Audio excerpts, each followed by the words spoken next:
Basketball time, man. I've been saying we're about to light the fuse on this thing, and that's exactly what is going to happen. Well, it's already happened for some programs, but Saturday is a gigantic day in the Big 12 as they got games. Sunday is a gigantic day in the Big 10 as we don't know who is where in the tournament other than Purdue. They're the only ones that we know. And we won't know anything until Sunday. And it is going to be a wait and like, or this game's out of the way. Okay. Now, all right. Now this game's out. Who it's going to be a put the pieces in to the puzzle in place as you go on Sunday. Yeah. It's last night was complete chaos in the Big Ten, and it has been, you got Michigan, Iowa. I mean, they're right now, they got a double bye. I don't think people kind of expected them a week ago to be in this situation, especially Michigan, because they've been so up and down this year. But Indiana right now is in 6. You got Northwestern, Maryland, Iowa, Michigan all in front of them. A lot of talk going around that people think, the double bye is kind of gone from Indiana. And I was just kind of looking at, the rest of the schedule and everything. I think Indiana has got a really good opportunity, and they're still really in this to get a double bye. With Maryland and Northwestern getting beat last night, that's huge. And then they both still have really tough games, left in the schedule. Maryland plays at Penn State. Penn State's playing for their NCAA tournament lives right now. And then Northwestern's playing at Rutgers, and Rutgers is kind of in teetering right now of missing the NCAA tournament. So you've got a lot. The one team that I see, the two teams I see getting a lock in with the double bye is Purdue and Iowa right now. Iowa's got a home game versus Nebraska. So I would expect them to kind of win that game. But that Michigan-IU game on Sunday is going to be massive because, honestly, the winner of that game could be getting the third or fourth spot there. Well, and we've talked about two. What if it was Michigan, Dustin? We just talked about that. It would be crazy for Michigan to get one of those 4 spots, considering for most of the season how they were up and down, kind of a roller coaster ride. But I mean, just how critical it would be for Indiana to get one of those top 4 spots. They've never performed particularly well in the Big Ten tournament. So to go in there, if you get a win against Michigan on Sunday at Assembly Hall, to carry that momentum into the Big Ten tournament, get a double bye and a chance to, then you just have to win 2 games to get to the championship game. It would be another significant step for this program. I don't even think they got to win the Big Ten tournament. If they can just get to the championship game, I think that's a huge step under Mike Woodson. We've seen them take some steps, 2 steps forward, 1 step back with that loss to Iowa, but really a chance to take that next big step if they're able to get to the championship game next weekend. Yeah, Indiana needs pretty much all the help they can get when it comes to the Big Ten tournament. Like you said, Dustin, they have not performed well, for years in the Big Ten tournament. Last year, with an exception. If they can get that double bye, not only does that help them, have an easier path to make it to the Big Ten championship, but it gives them rest. It gives them an extra day of rest. And this team, they look tired. Iowa kind of exposed them a little bit, just carved up the defense. They were very, I guess lazy is the right word on the defensive end. Just not committed at all. But this team needs some health.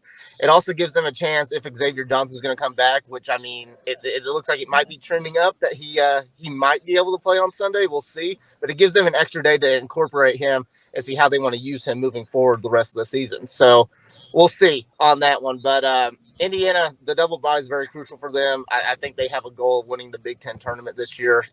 They kind of got the rug pulled out from under them, this regular season. They were the favorites going in, but they could really make up a lot of ground. They could get a much better seed in the NCAA tournament if they make it to the championship game in the Big Ten tournament. So we'll see. It starts with Sunday, in my opinion. It starts with Sunday and beating Michigan.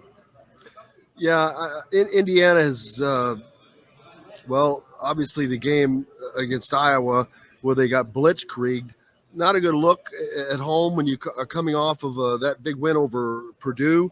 I don't know if it was a look at me hangover or what kind of a hangover it was, too quick for them to play afterwards or what, but it doesn't matter really because look at Michigan.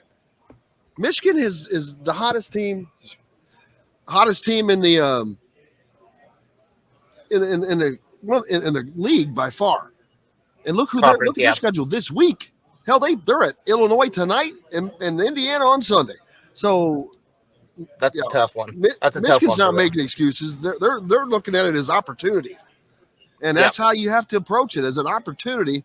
And Indiana's had a bunch of them that they've blown, but they have yet another one here, and all they can do is what they can do, and that's win at home and let the pieces fall where they do. But by winning against Michigan, you now you have the head-to-head over them, so you've kicked them out. I don't know where the rest of it falls right now. I'm not going to waste my time until Sunday, because it doesn't matter until then. But it's going. Getting that double bye is really critical because of rest, because of being able to work on things, because not having to play extra games to potentially go farther in the Big Ten tournament, to increase the value of your own seed line in the NCAA. There are just so many things that play onto it. But it's an opportunity, and Indiana has to take advantage of the opportunity, like Michigan has been taking advantage of theirs, and they have two more. We'll see what they do with those.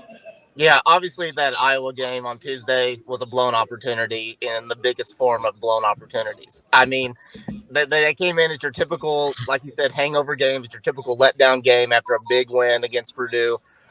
Indiana just got carved up. I mean, Indiana struggled the past few years ever since Mike Woodson's there with Iowa. I don't think Mike Woodson's beaten Iowa since he's gotten there. They struggle with their offense. Yes, and defense. 0-4, yeah. So obviously, Indiana's elite defense, their tough defense. It wasn't there on Tuesday. Indiana's got a great chance to bounce back. You know, they're very fortunate that they finished the season with their last Big Ten regular season game at home. But Michigan's hungry, like you mentioned. Michigan is hungry. They need some more wins to get a for sure seed in the NCAA tournament. They're still in that bubble area right now. Hunter Dickinson probably saved their season with that ginormous shot at Wisconsin a few days ago, whenever that was. So, especially when it comes to senior night, it's going to be a very emotional night in Assembly Hall. Indiana's got to take full advantage of this. The double bye is still very much alive. They just got to win on Sunday and just see where the chips fall. Well, and to that point, Kyler, we saw this team the last time they played Michigan. They got it done on the defensive end, and holding Michigan to without a point or a field goal the last 5 minutes of that game. Yeah.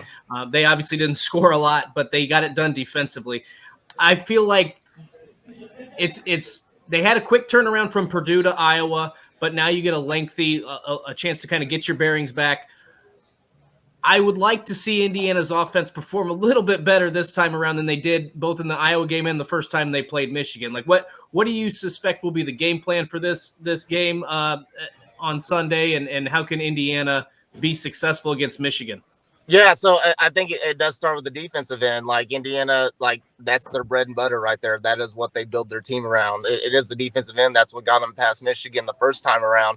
But the offensive end, you compare the Purdue and Iowa game. It was, when you think of the offense, it was completely switched. The Purdue game, it was everybody besides Trace Jackson Davis, surprisingly. In the Iowa game, it was only Trace Jackson Davis. So it's kind of proven that if it's only Trace, then this Indiana team is going to struggle to win a game.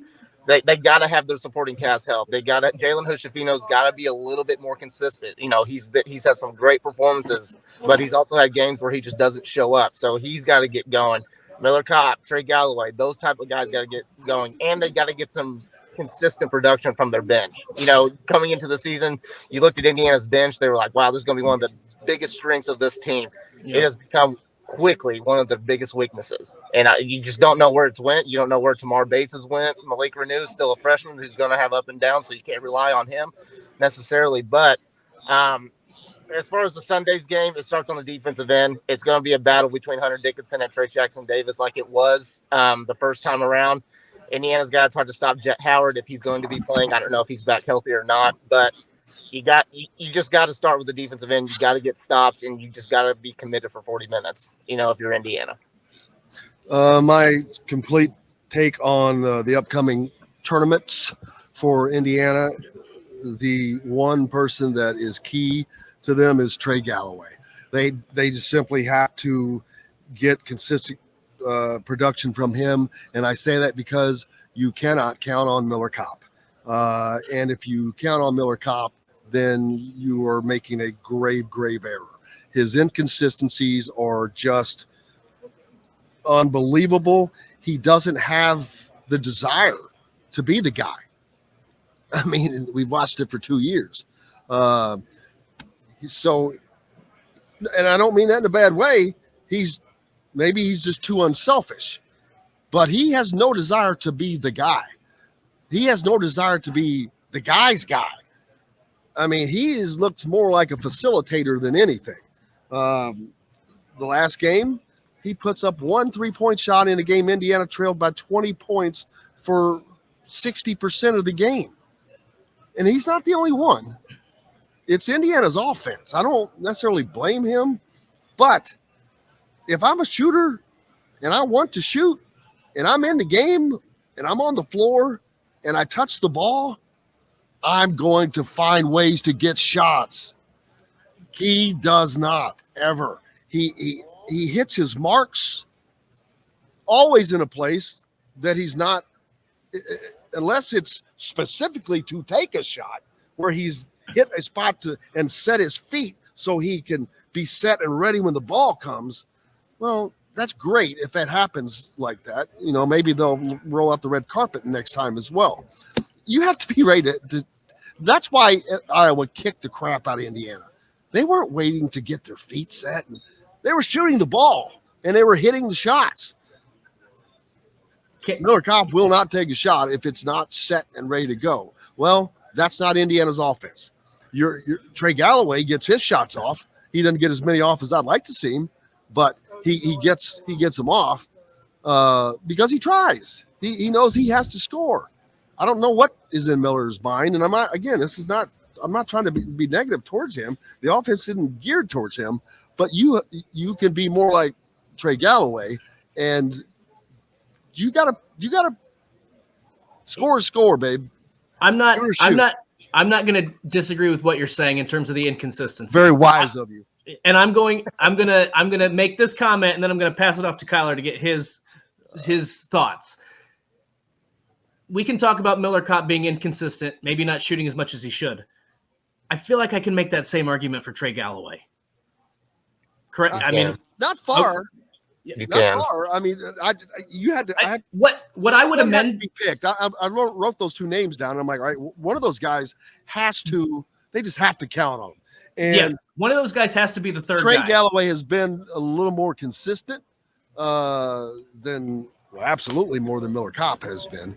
But he's at least been more consistent in showing the desire to score, the desire to try to get a shot up.